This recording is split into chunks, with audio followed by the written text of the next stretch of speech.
So this is the Kizer Militaw, or I should say the new line of Kizer Militaws, as there are 5 options to pick from, and they range in all manner of colors and blade materials and handle materials, everything from Ultem to shredded carbon fiber to wood to micarta.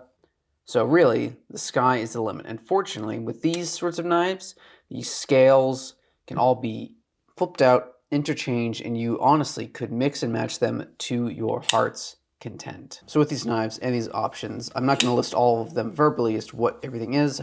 I'll simply put it on the side of the screen, and you can take from that what you will. But let's talk first about these opening mechanisms, as to some people they might be the most controversial or the most difficult to get into part. So you have your thumb hole here, technically, which you can use a thumb. I prefer the little reverse flick like that. And then obviously you have your little tab on top that you can open it as well. There's no tab in the back to open. You have these 2 options in the front. Now, depending on how you feel about that, you're either going to love it or you're really not going to vibe with it. So putting personal preference aside, the well that they have made to access this hole is quite generous. You can use your thumb quite comfortably. You can also use your finger as well to get in the back and to reverse flick it. The beveling on the side is quite comfortable, so there's no discomfort. And you feel like you can hold the knife, especially too, very comfortably in your hand. The pocket clip itself is not the highest quality, but it does not get in the way. It's not obtuse, and you can fit your finger quite comfortably depending on how you want to hold the knife. You have a little bit of real estate to move up and down. Obviously, there's the well in here that you can hold the knife. You can put it on the spine as well to get a little bit more grip should you want it. When it comes to opening and closing, you have your liner lock operating as your locking mechanism, and I find that's quite an effective method. There's no button locks here. There's no fancy springs.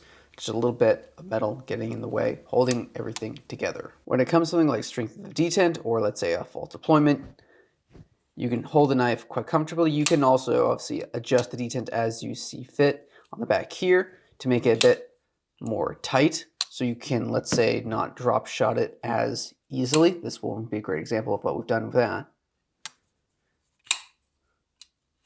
Versus a much easier to close and to open knife where it'll just slide right on in there. When it comes to assessing the blade shape, I'd probably say drop point's your closest example that I can think of, though if you did some work or maybe describe it as a stretch, you could say it is also a clip point, but hey, let me know what you think about that in the comments down below. And then we get to obviously the handle materials. Now these scales are obviously held in with these little 4 screws inside, 4 and 4, 8, and you can also swap those interchangeably depending on how you feel and what you would want. And that assumes you want to buy multiples of these. So hey, if you're a completionist, there's a roadmap ahead of you. When it comes to carrying, you obviously only have one side. This is not an ambidextrous carry knife, so all my left-handed friends, I do greatly apologize.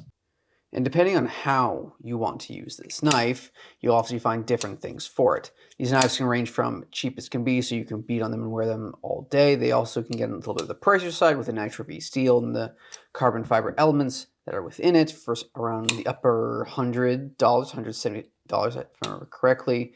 And that will make it a little bit more fancy, but at the same time you're getting some nicer materials and something that's a little bit prettier to look at, though that is down to the user, or beauty is in the eyes of the beholder. Now that I've gone over steel types and handle types and aesthetics of this knife, how does this knife sound?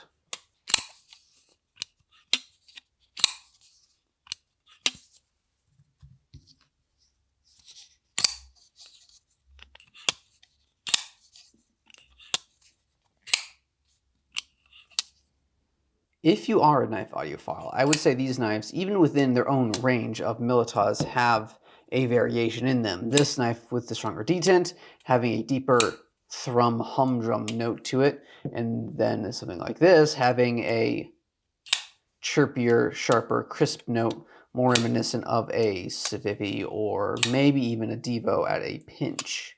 Now, those are just some of my thoughts on the upcoming Kizer Militaw. Let me know your thoughts in the comments down below. What do you think of this knife? Is it a perfect fidgeter? Is it a work knife? How would you use this knife and best utilize it and make it work to its strengths? Thank you so much for watching. In the next video, I'll give you even a sneak peek here. We'll be talking about the little brother. See you in the next one.